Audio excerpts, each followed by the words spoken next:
Sports fans, this is Robert with WTP Sports Dudes here live on this Tuesday night, ready to talk a little bit of that new AP Top 25, along with Are you ready for some football? An overnight party, however they say that thing for the NFL. And are you ready for NFL action that's coming this Thursday when we got the Philadelphia Eagles and the Dallas Cowboys? I'm in the house with our man T1 of City League TV, somebody else, Mr. Claiborne. The man has many hats. How you feeling this evening, bro? I'm a little up under the weather, but I'm kicking. I'm kicking. Somebody try to take me out the game, but I'm still here, baby. I don't know who it was. I'm hunting for them, but I'm still standing. If they hey bro, if they listening, if you're listening, I'm still standing, baby. I'm standing strong and I'm still up and running. Good to see y'all, brothers. Good to see y'all, fellas. If you find them, let them know we're gonna pull their toenails out. Yes, sir. One at a time, one clip at a time. Yeah, y'all funny. We also got our man FanDuel of the FanDuel Zaya podcast. How you feeling this evening, bro? I'm good, man. Y'all know what it is. We back with another banger. Back with another banger. We're not sure post-game parlay Paul Mossberg gonna make it in this evening. We know they got some things on their agenda. They might not be able to make it. But you got us three, probably the best three. Mm-hmm. We all the best three. Whatever three on here, the best three. That's right. Whoever's on here is the best, right? What's y'all's thoughts on this top 25 that came out today, man? Does it look good to you? Did you see some things about it that you was like, what? Or how you gonna do that? What's your thoughts on it? I mean, it was my top 10 at least. I would say was damn near identical to what they had for real. It was a couple teams that you could shuffle around, but I thought they got it pretty much correct. I would have liked to see Utah a little higher. I've been telling y'all about Utah. Utah looked like the best team below 15 in my opinion this weekend. Outside of all them teams. But really, I can't complain about the top 25. And even if somebody do got complaints about the top 25, just understand it's all gonna work out. It's all gonna work out. Oh yeah, it's way early. Moss B in the building. What it do? What's going on? Games just popped in the building. We got the top 5 or 6 up in here. Yes, sir. What's up, fellas? What it do? What it do? What How's up? it going this evening? Y'all must have heard me say this is the best three, and y'all must have said, hey, no, we ain't going for that. So we got to get in the building, man. We in the building this evening. How you feeling this evening, Mossberg? You all right? Man, feeling pretty good, man. I was just sitting here kind of figuring out how to, I don't know, let the world know, let everybody know, y'all guys know, man. I'm just excited, man. A lot of things changing. I appreciate that call yesterday, Zay, man. Just been definitely thinking a lot and just situating things and moving forward, man. But this podcast, this here, man, it's like butter to the toast, whether it's dry or not. And it keeps me motivated in doing things on a daily basis with life, you know, as a father, as a man in general. So, man, it's just good to see everybody on these screens and let the world know, man, we here from the Midwest. And as they say, man, we back with another banger.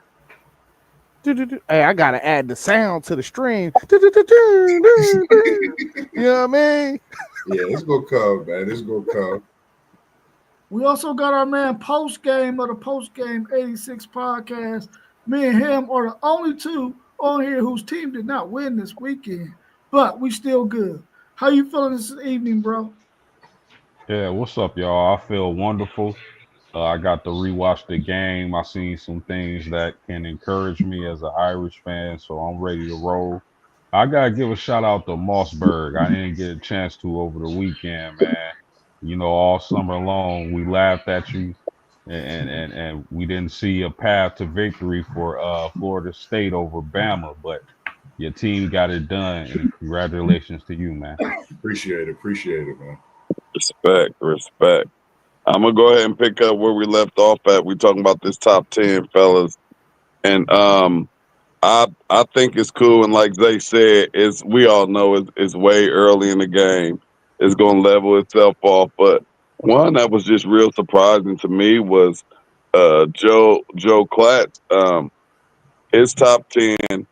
He threw your Seminoles up in there, Moss, and I think that was the first and only one that I saw, and I saw quite a few top 10s, and all of them pretty much is about the same, except for Joel's. He threw Florida State up in there, so I guess he saw something, and he believed that Florida State is back and contender. If somebody believed that you're top 10 right now, that means they believe that you got a pretty good chance of making this playoff. Yeah, I'm gonna second that. Shout out to Joe Klatt, man. I appreciate the shout out to my Seminoles in the top 10. I've been locked in on this Fox network with Klatt and Gus Johnson because they bring a whole different spectrum of broadcasting. I'm saying words that you just don't hear every day, and I watch them every weekend and look to see what new things they popping out and saying because it's entertaining, and it's just something to watch. So definitely shout out to Klatt as well as Gus Johnson too. What's your thoughts on that top 25 post game? Yeah, it pretty much shaked out how I thought it would. I thought they showed Notre Dame some love. I thought they would get outside of the top 10, but I was surprised that they were able to stay in the top 10. No surprises to me though, outside of that. But I mean, Ohio State was worthy of the number 1 ranking after they defeated Texas. LSU, you got to rank them high. So I'm cool with the top 10. It looked good to me, fellas. Hey, post game, all due respect, man, that was a tough loss for y'all, and a loss that I don't think is going to hurt y'all any. I mean, you're on the road in a very hostile environment. Game 1, that was a game. Like I said before, that was a game, and that was some of the fireworks and sparks that people was looking for in that Ohio State Texas banger. But that was one hell of a game. That was a great game to kick off the college football season. So, and I think your squad gonna be all right. Yeah, 100%. I agree with you, Ty. But the thing is, this college football and the margin for error is slim. But So yeah, if Notre Dame mess around and lose to Texas A&M, it, and then we, had just so happen to slip up in one of these trap games, man, we out the playoff picture. But I agree with you. I think we'll bounce back. That was a fire game, man. That was a banger. And I think they'll bounce back and they'll be just fine. Robin is in the house with us this evening. She says, "Good evening, fellas. Just getting off from the hospital. What's up? Great game for sure. Robin's a huge Texas Longhorns fan like myself, and we doing all right. We doing all right. that's right. I hope you're doing all right too, Robin. Thanks for tuning in. Yeah, for sure.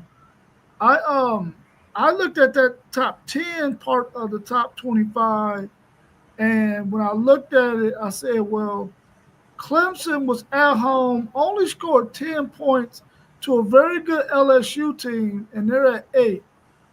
But Notre Dame went on the road to Miami, and they lost by 7. Why couldn't they put 3? Clemson? They lost by 3. By 3. Why couldn't they have put Clemson at 9 and then had Texas at 7 and Notre Dame at 8? I didn't think they should have been ahead of Notre Dame, but I mean, it's only one spot, so it ain't that big of a deal. But still, I think that their loss was worse than Texas' loss, and it was worse than Notre Dame's loss because both those teams was on the road. So I thought that should have been flopped. I looked at the top 25, and I also looked at, when they say schools that got vote, but that's right outside the top 25. It's a total of 13 SEC teams. And I'm like, I'm just so tired of this SEC crazy bias. It's just like crazy. Like when you added those teams in, it was like 13 teams. It's just something crazy. So they just have to they gotta stop that stuff, man. It's starting to be sick. Yeah, I think I don't really have nothing outside of how they rank the top 10, top 25. Of course, I'm definitely happy with the way they put my Seminoles up at 14. I didn't see that high of a ranking coming, but I'm definitely I watched the game quite a few times, and after watching quite a few condensed games over the weekend, this Florida State defense, man, I'm gonna keep speaking about them. They remind me of that Mickey Andrews defense. I won a national championship in the way they fly around. So I know it's some things we can work on, get better at as the season progresses. But another note, the top 15, everybody was talking about Miami, Florida, and Florida State right now, and they all in the top 15. And you got 4 ACC teams in that top 15 as well. And I think throughout the season, it'll be knuck if you buck type of style. And I think this ACC is going to be a conference that people have to really recognize. And appreciate you as well this evening. Good evening, Josh. Appreciate you joining us as well. So I just think that's something to look at. The rankings is very good. Even South Carolina being at number 10 after the way they displayed this weekend also. So kind of agree with you on the Clemson Notre Dame. That was a tough game to lose by 3. Hey, I think they messed up with this, talk about, hey, 4 automatic Big Ten, 4 automatic SECs, and only. I think they messed up there because I think what I personally saw in his first week, man, it's possible that it may be spread out even more. And now we may have some teams over in the ACC that can bang. And we may have some teams over there in the Big 12 that can bang to where it's not just like the automatic top 4 in the SEC and the Big 10 is head above all of these other teams. I saw some teams look impressive and look like they made a step forward from last time I saw a lot of these teams. Yeah. That's on the commissioners. They bowed out of the race too early. Now, Zay, I know you post game as well as WTP. I know y'all mentioned a lot about how this transfer portal has been. Now, I forget what year we are in with the NIL and the portal. Some of the teams some of the teams I've been noticing are starting to, if you think about some of the classical teams, like teams that's won championships, let's say in this top 25, how they formed and started to recruit within their own state. A lot of teams are starting to line up, have some of them hometown players mixed in with some of those Georgia players, Texas players, California players and things like that. So, that's something, I had overlooked for my Florida State team, how we been getting some Florida players, but mix it in a little here and there with the transfer. So I think it's fair enough for some teams in a way too. What's your thoughts? I think everybody should have the same amount of money. That's what I think. If Ohio State can spend $30 million, I think Texas Tech should be able to spend $30 million as well, or Northwestern or whoever. I think we all should be able to spend the bag, because what we're seeing is, like, we just had a recruit that came in for the Texas game, and he posted his stuff. He wanted to know how much money he could get. We're not tolerating that, and we send you packing right away. And he went publicly and said, Ohio State is officially off my radar. Like, it's real. And I wish everybody had a bag to throw out so that a kid can go where he wanted to go, outside of the money. Yeah, I mean, I don't think every situation is created equal. Like, I mean, I think we seeing it kind of with Bama right now. Small town. They said Bear Bryant's son is their biggest donor. That's not a problem. Ohio State got. I mean, we live in the city. That sounds like a you problem. I don't think all situations is created equal. So I don't want everybody to Have be. a bag. I mean, Mhm. no, everybody can have a bag, but Yeah. everybody's not always able to be equal in every situation. It's just not. Oh no. That's not how the world is Yeah, created. yeah, yeah. How you doing, Miss A Lolly? bag ain't gonna get it for you. I'm all right. I hope you doing well too. Same here. Miss Robin said. And I mean, I agree. I think like when it comes to the nil money, all of that, you got to think of some of these schools having big alumni. We don't know what go on respectively in their personal life and things like that. But it's also a shout out to the Ohio State, man. I mean, it's a college. We know what they do, man. They support each other. It's like a fraternity down there, and got to give them respect on what they do. You know, you seen who they had at their game this past weekend with Texas. You talking about players from the national championship from each one that they have had in the last years. I'm dating even 20 years ago. You seen those players there. So when you got colleges and players, alumni doing those type of things, I think that gives that, not benefit, but you see the difference in that. So I mean, we can't negate that. OSU does what they does, and I think if other schools, do those type of things, you will see a different level of nil possibly come out, and more things change. Yeah. We got a couple of questions in the chat for individual people. So post game, Notre Dame went from being ranked 6th to 9th. Do you feel like Notre Dame can afford 2 more losses and make the CFP? I don't, Rob. I really don't. Texas A&M after this bye week here is a must win. We got to get the job done. We got to fix our mistakes. We got to coach these guys up. We got to fix some schemes. We got to fix some play calling. And we just got to be prepared, man. I didn't see no swagger or no dog like I did during that playoff run from the Fighting Irish. So they got to fix some things and get themselves together. I think they can do it, but I definitely don't think they'll make the playoffs with 3 losses, and especially because Miami and Texas A&M are probably going to be our best 2 opponents left on the schedule. So they got to get the job done against Texas A&M and try to go, you know, uh, uh, lossless for the rest of the season. You said who the best opponents left? Miami, I said their best 2 opponents are probably Miami and Texas A&M.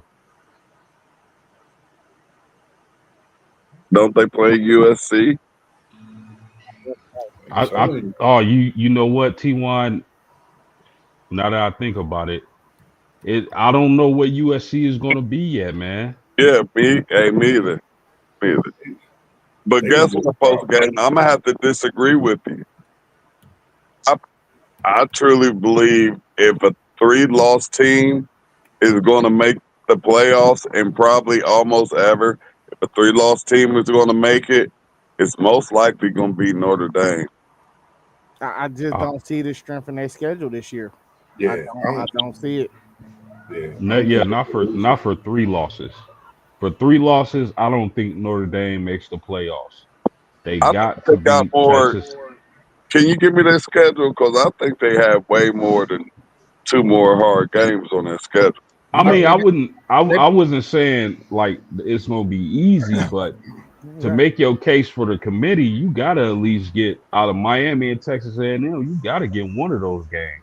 Yeah, You for just sure. got to.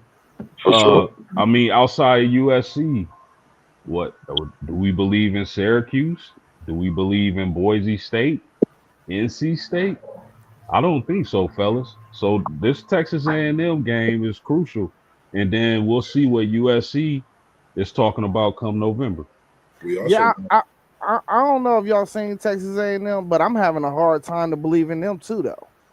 And that's supposed to be one of y'all marquee games, and they struggled this weekend. So I mean, we gonna see how these seasons play out, man. It's looking like y'all schedule. I mean, y'all didn't do this on purpose. Y'all can only play who y'all schedule and who y'all facing. Right.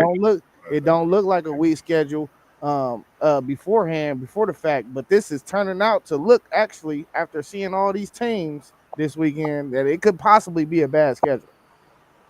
Possibly. Well, if Remember, it's a it's bad only week schedule, one, ain't no too. way they getting in with 3 L. That's what I'm saying. But again, also, fellas, it's only been 1 week. Right, But you right. got to think, though, Let's also, please remember that part. I mean, I get the 1 week, but you got to think they lost to Northern Illinois. I know it's last year, and you got to think of how people looked at Notre Dame throughout the season. So this is big. If Notre Dame loses this next game, I think it's very possible that they drop them out in similar ways of Alabama. I'm talking 4 spots or more. Oh, you said if they lose this week coming up? I would say they can't lose this Who week. do they play this? Who y'all play this week post game? We on bye. We Oh, barely bye okay. week. I They mean, play the Okay. following, they got Texas A&M, I think. Oh, Texas A&M. Okay. Yeah, the Following following. that week. Okay. Yeah, so I mean, I agree with him. The third loss would definitely hurt him for sure, because they'd be digging out the grave for real. Yeah, that would be the nail in the coffin. Yeah, But I we agree. we definitely can't lose more than 2 games this season. So that's my thoughts on that. Your teams that took a loss this first week that was in the top 25, they are playing catch up. That is a simple truth. They only got 1 game left of the margin of error. If you already got 1 L, you only got 1 more game left in your margin of error. Otherwise, Yeah, then it's you're on going and to be at the popping. mercy of the committee. But see, Yeah. y'all, I gotta say this too, though, man. It's just funny. These Marcus Freeman teams always have a letdown in September, man. Always. But then for some reason, it light a fire in them, and they go on a run. So we'll see what happens. You know, Josh is saying that they let Alabama go in the national championship over in the 14 playoff over Florida State. I don't think you're going to run into one of these cases like that again. If it would have been more than 4, they would have worked it out. But now that it's 12 and going to 16, I don't know if you're going to run into a case as similar as that one. I mean, you might have a scenario where it might be you might have a 3-loss team out there and a 2-loss team in the conference championship game who might lose, and now they both got 3 losses and they both in the conference championship. I mean, in the same conference. You might have a little dilemma there, but I don't even see why, because that team that was in the conference championship should be ahead of that already conference foe that got 3 losses. But I mean, I don't think that scenario is going to come up again now that we got 12 to 16 teams. Yeah. Now, unless you think Miami got dealt like that last year, that would be a good scenario too. Because Miami had what, 1 loss or If 2? Two. if you think about it, you know, just Clemson, Miami, Florida State, ACC, you got them all in this top 15, and they all got to play each other this season. That's going to get crazy in this top 15. I think the ACC might have something similar to what the SEC had with that situation of South Carolina, Bama late in the season, and even just one of the teams having 2 losses. So it's going to be some scenarios to look at, I think, even with this, but I think it'll make it easier. It's going to get crazy. But yeah, having that loss now is something, man. It's something. Well, the ACC was so bad last year. That's why that only happened to Miami. That was historically bad. Yeah, they was last year. horrible. I agree. Well, they're looking a little stronger after 1 week so far. We got a question in here for T1. Are there any games on the Buckeyes schedule that you are uncertain about the outcome? No. I mean, I already knew it. no, and I'm not being a homer. I'm not being big headed or anything. I'm if anything, I'm more confident because before I saw my defense play one down, I told y'all this defense is going to be better than our defense from last year. And now, from what I saw, this defense can actually be special because Matt Patricia may know how to confuse these college quarterbacks with the talent that he has on his defensive side of the ball at Ohio State. So we know that was just one game. So it's going to be interesting to me to see how this defense progresses because as long as this defense get better each and every game, and then come November, we're playing our best game and leading into December and the playoffs. This defense can be something special. We were this close to shutting out Texas. Do you know how hard that is? We were this close to shutting them boys out. So, no, there's like nobody on this schedule. If there was somebody that I had to think about, it wouldn't be Penn State because we own them. You know what I mean? But we all know eventually all good runs eventually come to an end sometime or another. I don't think it's going to be this year. What So run you Josh speaking says y'all about? go undefeated. Huh? Josh want to know if y'all go undefeated. Is that what you said? Man, and see, look, and Zay can second me on that. I mean, it's just so many. City League In Hotline. these 2000s, I mean, every year we look at our schedule and we're thinking undefeated, you know. And when we did get popped, most of the time, and even most recently, we would get popped by a team that you didn't think that they was going to beat us. You know, whether it had been a Purdue or Iowa, and then just last year, the rival Michigan. You know, so no, I don't see it. We don't see much of that stuff on our schedule. We don't see many L's when we look at it at the beginning of the season. Do we say? That's very true. It's always we're going to be favorite, and we just got caught slipping. You know what I mean? It's always something like that. That's why it's hard to predict Ohio State loss. Yeah. But I still see a few scary games on our schedule. What games are those, Zay? Let me know. I mean, the Washington game. Did y'all not see what Desmond Williams did and Jonah Coleman and Denzel Boston? I told y'all I don't know about they got a triple threat over there. And if our offense get off that plane sluggish, that game could be scary because we got to go all the way to Washington and play them. And that's another team that's not in the top 25 that I'm glad you mentioned too, Zay. I was surprised that they didn't slide in the top 25.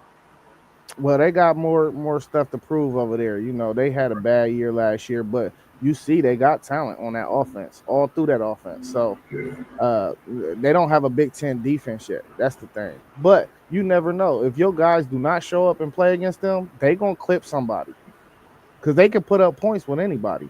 They got a high-powered offense, yeah. Mossberg, they got a question in there for you. How are you feeling about your Seminoles going from unranked to ranked 14th in the AP poll? And should I play the theme song? I'm not honestly.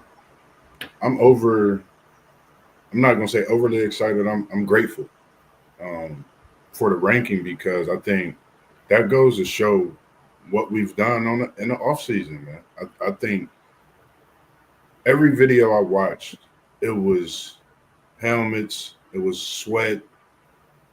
You just heard the coaches, you heard whistles. So that means them passes hitting, everybody out there moving and doing what they got to do. And I think, you know, when you come in off of a 2-10 season, being Florida State, it's something to prove.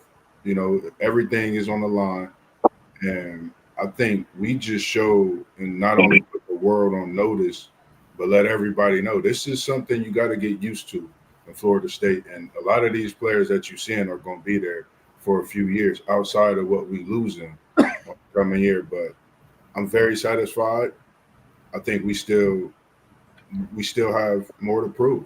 You know, we want to go out each week and show everybody we still not ranked in our minds.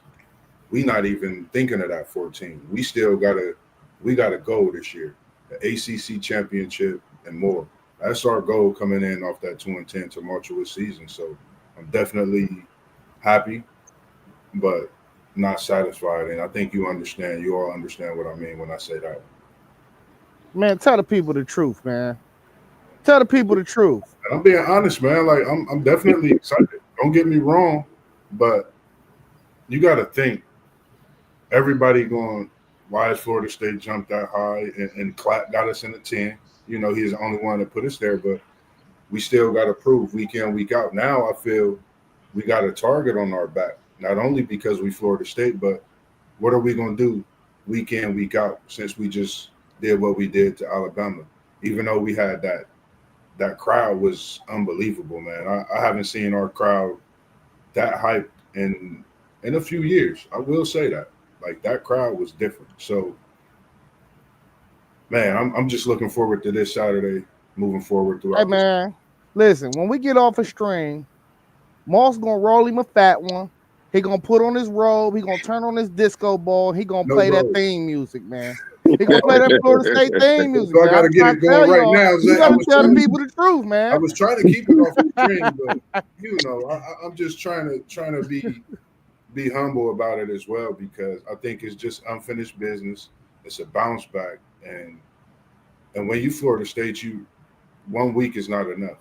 You know, we looking forward to January. We want to be in Hard Rock Stadium in Miami Gardens. We want to be home and dethrone it.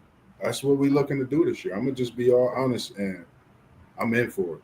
And just to say, Parlay Poe, we are 14, and Michigan is below us, baby. I just had to say that to you on here one time for the one time. Hey, I'm with Zay now, Moss. You got to let them hang a little bit, bro. Y'all only won 2 games last year, man. Come on, man. Ain't nobody got no time to be humble or nothing. And if my team coming off a 2-win season and we just went and smacked Bama, I'm not humble. I'm talking the most shit I done talked in the past several years, man. You back here chilling. Like Zay said, stop playing. They got a question in there for you, FanDuel, Zay. I just had to hit it for one time for you, Zay. We know you wanted to. You was itching at it. Oh, you know I was. At FanDuel, Zay, do you like having the Buckeyes at number 1? Did they do enough, in your opinion, to jump Penn State? Man, these rankings, man. When the last time we seen a team go from number 1 from the beginning to the end? I mean, it's a ranking. I don't think our players care about it. Just like we took down all the national championship stuff from last year out of the facility. These dudes is hungry. That ranking don't matter much at all. They hungry, bro. They want to prove their own point and say, like, yeah, we lost a lot from last year, but we reload around here, you know. So I really don't care about the ranking. I really wish we wasn't number 1 though. So when we play Penn State in a few weeks, you know what I mean, we could knock off another number 1. You know what I'm saying? Right. I wish it was that case, but maybe they'll jump us. Maybe they'll jump us after the Grambling or OU game. Let's lay an egg against Grambling and let them. No, we ain't gonna lay an egg, but maybe they can just say Ohio State ain't play nobody and Penn State, you know, just look like something. I don't know. I don't want to be number 1 either. They might not right now. I don't care, but y'all can have it. Give it to Florida State. I'm quite sure they won't hold it for a second. And you know, when we get number 1, you know we don't let it go. Go check it out. We've been talking a little bit about Kellen DeBoer and the Alabama team. What's the situation with him? Is it possible that he could be on a hot seat at season's end? Man, he on the hot seat now. That's what I was going to say. Yeah. I'm waiting for Zay. I know Zay ready to answer this one. It's all you, Zay. Because I know you've been on the move. Going in and out like the Matrix. Man, listen, I'm over here trying to create this little horn to put on here, but DeBoer ain't on the hot seat, man. They not about to spend $70 million to buy this dude out, bro. He's on contract until 2031. His Mm, seat can't be hot, bro. You just mm, got to deal with it now. Hey, mm. each year, I think, or something, I think I read it. I think each year his contract goes up a percentage of what the buyout is. Right now, it's 63 million actually. So they just got to get closer and closer to 2031. Hey, we might be seeing the end of the. We're in the midst of the end of Bama for real, in my opinion, because they can't match the Texas money. You got the Texas school in the SEC. I mean, you got Texas A&M. Then they can't. They don't have Saban no more. Who's the new Saban in the SEC? That'll be Kirby. So they just on the back burner right now, bro, and they gonna have to recoup after 2030. I would say somewhere around that time they're gonna have to go back to the drawing table and figure out how to get on. Hey, I'm gonna go out and come back in though. That was a What's deep your statement. thoughts on that post game? Oh man. Me personally, I don't think DeBoer is a good fit at Alabama. I just don't, man. I just don't think it was a great hire to replace somebody like Saban. Now, of course, it's only been 1 week. He'll get his chance at redemption, and they'll get a chance to redeem themselves and turn their season around. But I just don't know how patient that spoiled fan base is going to be with their coach. Zay made a really good point about the contract. You know, that is a lot of money to be paying somebody, but I don't know, y'all. I don't know if I ever seen a coach not get fired because of the contract they had, though. I don't know. Maybe They got y'all. money out here. Yeah, that's what I'm saying. It's something to look at for me. But you got to think Bama's lost some big games, in his short time there as well, and that's a good thing when you say end of an era as well. Alabama Zay, that's something to look at.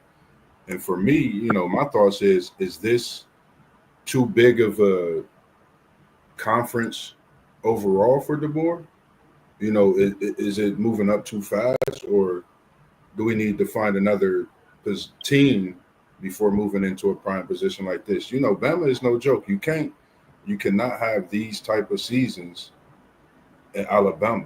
You coming in after a successor in Nick Saban, so they wondering, who's replacing, and now they see. So I'm sure the fan base not happy. I mean, me as a Florida State fan, we was going through that same thing with Mike Norvell. So I understand what it means to go through what Alabama is currently going through. We've been through that the last few years, but we, as you see, it's meant different things. Maybe they need to switch some things around with the coaching staff, and that'll play a big factor in it. So, what's Alabama's identity right now? I know you guys asked me that at Florida State. We didn't have one last year. Looks like the same thing at Alabama this year. Until they find the identity of who they are, I think that's when we'll be able to really go back and answer this question even more, because we don't know who Alabama is right now, and that's just not good for college football itself. We want to know who they are, just as everybody was trying to figure out who Florida State is. I think it's more to look at that game. That's just a great question.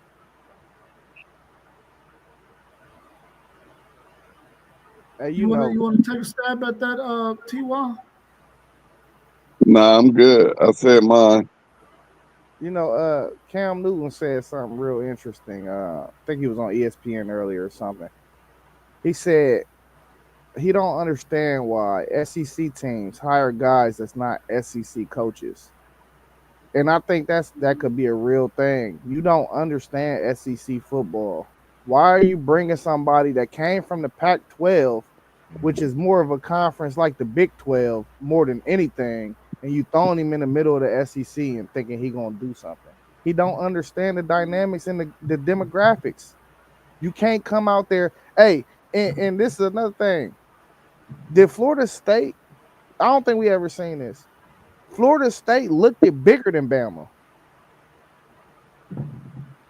Good point. Good point, Zay. Great point. Yeah, I agree with what you just said, Zay. And I think that was one of the reasons why Texas was able to be successful in year running the SEC because they hired a person who had coached in the SEC and understood the dynamic of the SEC.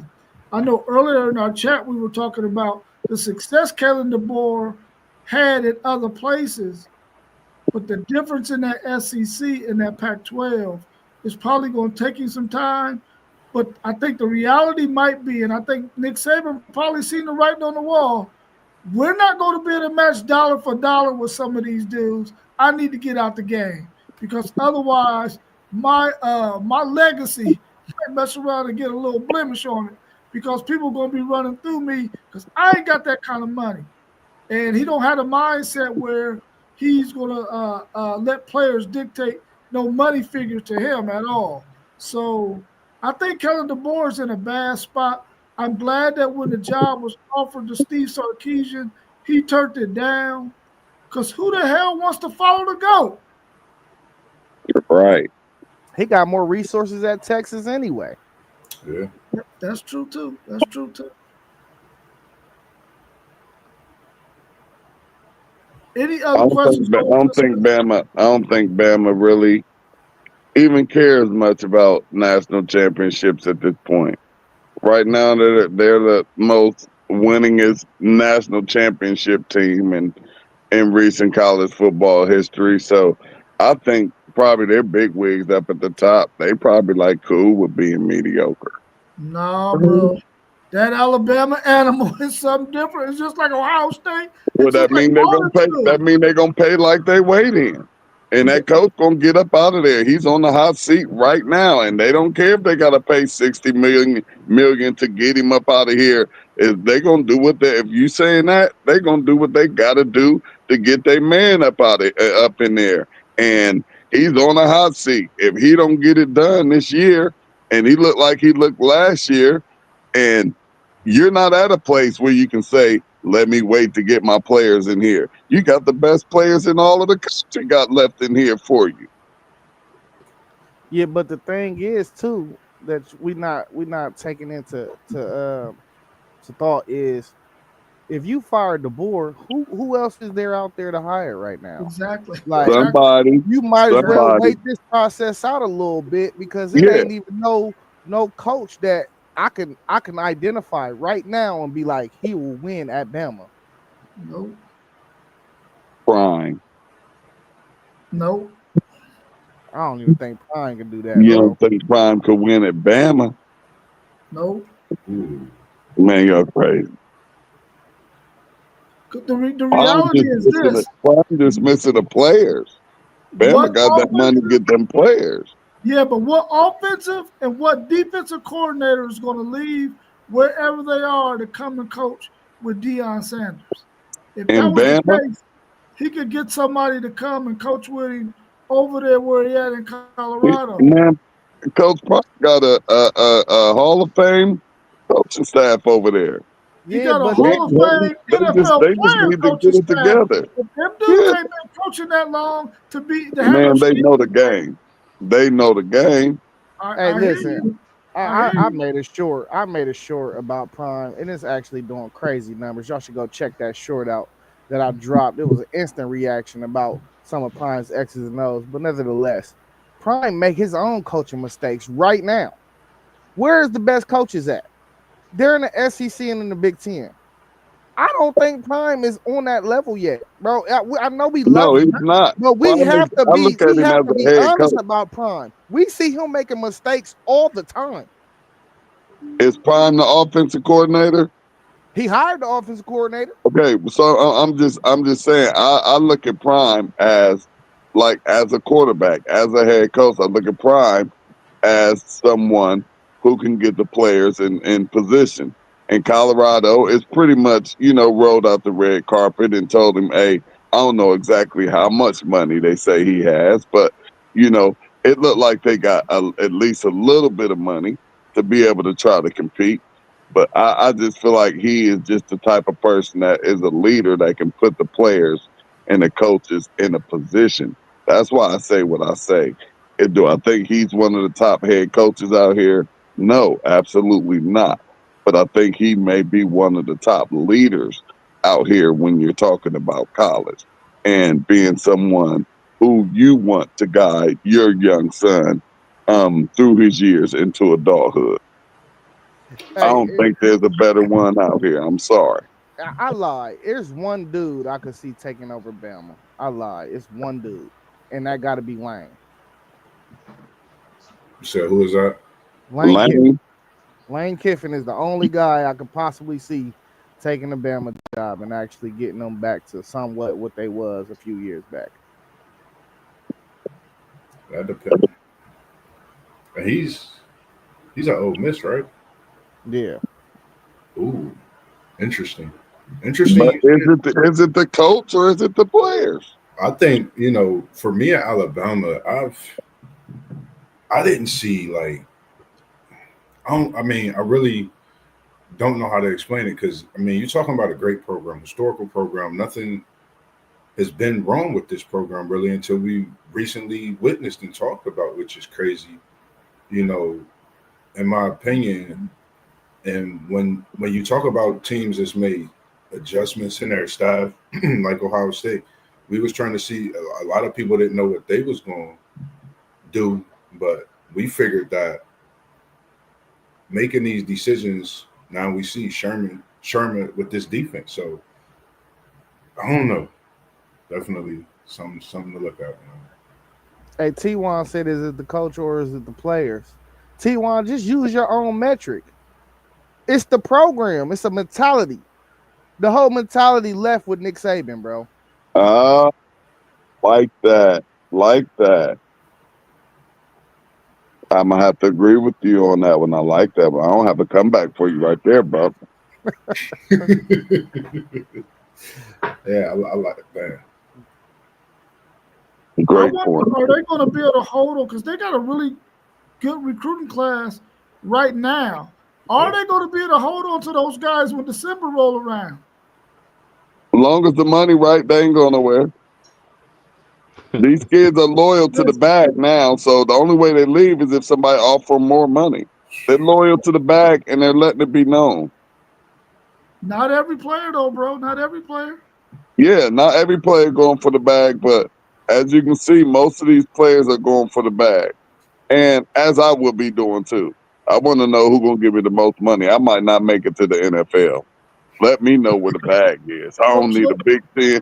I don't need a conference championship win. I don't need nothing. Show me the bag. I got a 4-year career. Let me ask you on this then, because I hear what T1's saying. You're a 5-star player, right? And your goal is to go to a specific school that you love.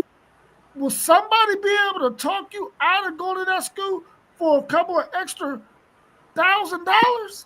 No, it's a couple extra million. Somebody did that already this year to us. Yeah. We had that happen last year. Florida took 2 of our players, bro. But was the players' dream school the Ohio State Buckeyes? And yes, Braylon Womack, his dream school was Ohio State. There's plenty of evidence out there with him being a kid in a Ohio State jersey and all types of stuff. And he committed to Auburn over some dollars. Yeah, I think it all depends on the player and the background. You've seen a lot of players, former football players. I don't think those type of players are so much worried about the bag. I think they're worried about the school, the education, the opportunity to play sports and make it to the NFL. But there are some kids that are, coming from certain situations and backgrounds. They want that money, and they don't care who offer it to them as long as they get it. Yeah. Yeah, Sean Pretty brought up a good point, man. We would never have seen this during the Nick Saban era. Alabama making TikTok videos in the locker room. Now, they would have never done that when Saban was there, I don't think. What's your thoughts on that? Has Kellen DeBoer lost the locker room? Has he lost whatever Saban has set up there? Is it all gone, or can he salvage something? Oh, that's all gone. You can't salvage another coach's essence in your locker room. You got to create your own culture. So that's what DeBoer has to focus on his way, not Saban's. Saban's way is out the window, and that's exactly why those kids were doing what they're doing. I totally agree. Yeah. You got to be able to. I think in this position, you know, he should reach out to Nick Saban. You know, see if he could get Nick Saban to come into that locker room just for a talk with those guys. I think, you know, with all due respect, you should be able to do that. You know, you had to put your pride to the side and test the waters in some things and doing what is needed. You know, sometimes it's nothing wrong with asking for a little help to get to where you need to be or where you have a goal in mind, but you have to put your work in with it as well. So part of that is understanding that there's something going on in Alabama, and he have to be able to reach out to those people. And part of that work is you doing that, putting your pride to the side and understanding you need this help to get things going in a different manner that they are used to seeing in Alabama outside of not doing those things. I disagree. I think you lose even more respect if you do that. Why would he lose respect if you're going to step into the realms of something that was built by someone as great as Nick Saban? Because Nick Saban ain't the captain of the ship no more. So for Ohio State bringing guys in, like for example, I'm just saying, like you got teams that bring guys in the locker room and speak. Yeah, players, former or players. So- We don't bring Urban Meyer into the locker room to speak to the team. We don't bring Jim Trussell into the locker room to speak to the team. We bring former players though. Yeah, you'll see former players scattered through the whole Woody. But Ryan Day is not giving up nothing on the hold that he got in what post game said, the essence that he brings to the table for the coaches that came before him. No, it's a tradition thing, bro. You gotta bring what you bring to the table by uphold and at the same time uphold the tradition of your program. You don't bring the last coach to do that, bro. That listen, if I'm a player, if you bring Nick Saban into the locker room and I'm here on the behalf of playing for you, I want to transfer and I want to go play with a coach with bigger balls. Period. Interesting. Well, let's turn the page a little bit. Let's talk about NFL action that's going to happen on Thursday. We got the Philadelphia Eagles and the Dallas Cowboys Thursday night. What's your thoughts on what the NFL might be like for your teams this year? And do you think y'all can make the playoffs? Ooh, Post game ready for this. He got his Indianapolis Colts hat on. Go ahead, Post. Already. Well, you asked about the Thursday night game also, right? Yeah. Thursday night game is interesting. I just saw a stat before I got on live with y'all guys, talking about the difference of not having Michael Parsons on the field for the Cowboys to having Michael Parsons on the field for the Cowboys. And when they had Michael Parsons on the field, they were one of the better defenses in the NFL. When Michael Parsons wasn't on the field, they were one of the bottom defenses in the NFL. So I think Dallas knows if they're to be successful this season, they're going to have to score a lot of points, fellas. And that's going to be a lot of CeeDee Lamb and Pickens and Ferguson and Dak Prescott staying healthy. I don't see Dallas. I think they'll make it interesting. I think they'll put up some points. But I think at the end of the game, Philadelphia will be victorious. Now, as far as my Indianapolis Colts, man, we've talked about this a few streams back. I'm not confident. I think they'll be okay on offense, but I'm not confident in Daniel Jones and his ability or his health. And I think that division is winnable. One of these teams has to step up. I mean, I like CJ Stroud. I like Houston's defense, but their offensive line is a mess. Their offensive line is a mess, fellas. So I think the AFC South is winnable. I think the Colts did a good job adding some secondary help. And one pass rusher y'all got to look out for on that defensive line is Liatu Latu. I think he's going to break out this season and he'll be a force sacking the quarterback. So could they make the playoffs? Man, it's going to be tough, but that division is very winnable. Yeah, that Thursday night game probably gonna get ugly. I think the Eagles is gonna do whatever they want. Um, last year the Cowboys were so banged up. I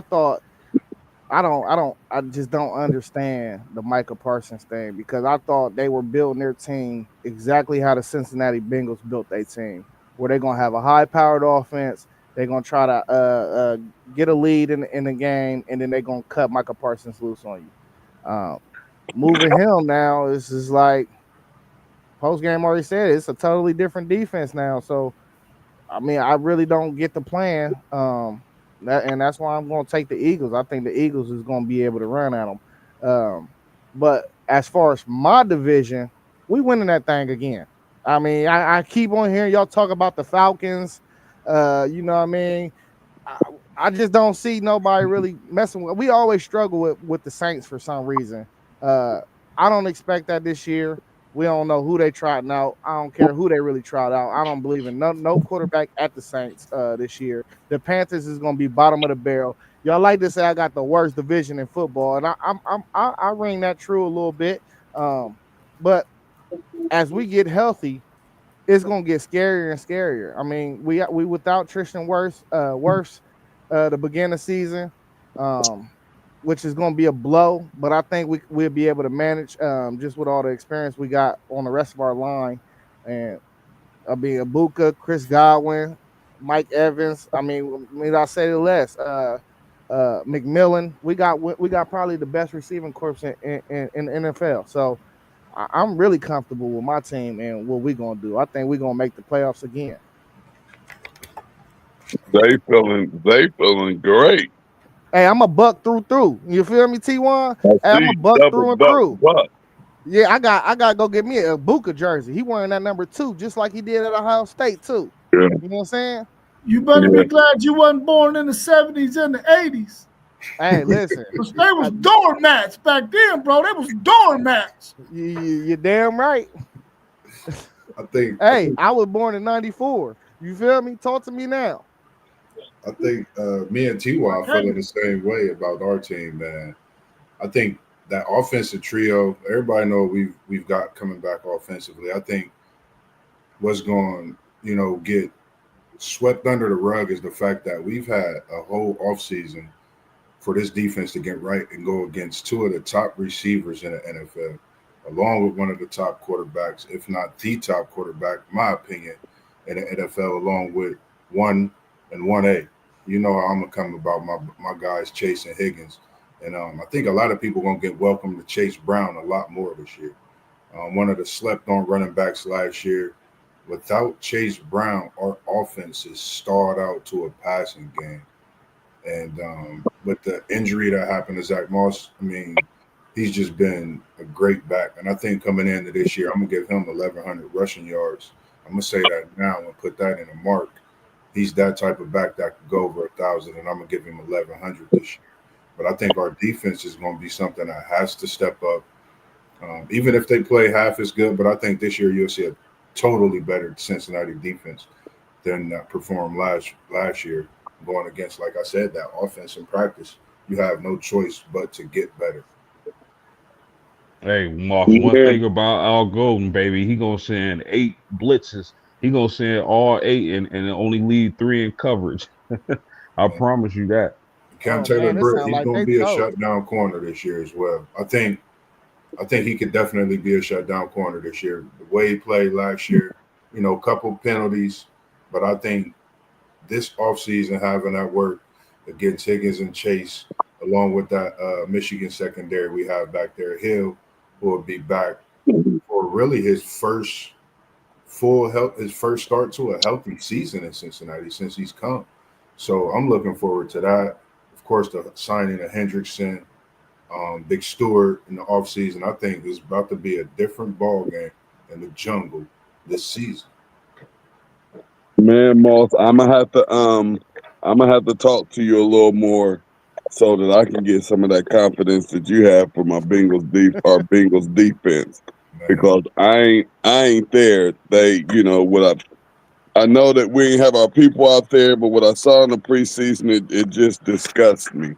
And our offense is just too high powered to have something like that over on the other side. That's just like two pretty people, nice pretty couple just making an ugly baby. It just don't make no sense. And it don't make no sense how bad that defense is compared to the Cincinnati offense. But anything is definitely possible, and we just need that defense to do a little, just get a couple stops for us. Get a couple Hey, stops for us, and we'll try to see if we can outgun them. You know what I hey, mean? So, T1. yes, sir. I've said this before. If the Bengals defense could just be average, Yeah, just average, yeah, y'all gonna be really good. yeah. And that's all. That's pretty much all I was just saying. That's what I'm saying. Just be average. Don't just stink. Like they stank in the preseason. Not stink. They stank in the preseason. It was bad to watch. It was disgusting. So let's just hope, like, if they can and really just even post game, even close to average. Just don't be shitty. If they could be close to average, and like I said, just make some stops here and there. Don't give up too many big plays. Don't just keep going 3 and out. Let the offense take a break for a second. So let's I believe in them though, but I just don't believe in my defense yet. I'm hoping. Damn, that boy's phone jumped like he in a trap house. That was my phone. Look, I gotta get like y'all to where Oh my God, back to back, man. Let me hold some money, T1. Let me hold some money, man. do it. You already know who that is. So, yeah. So let me go over to my other squad.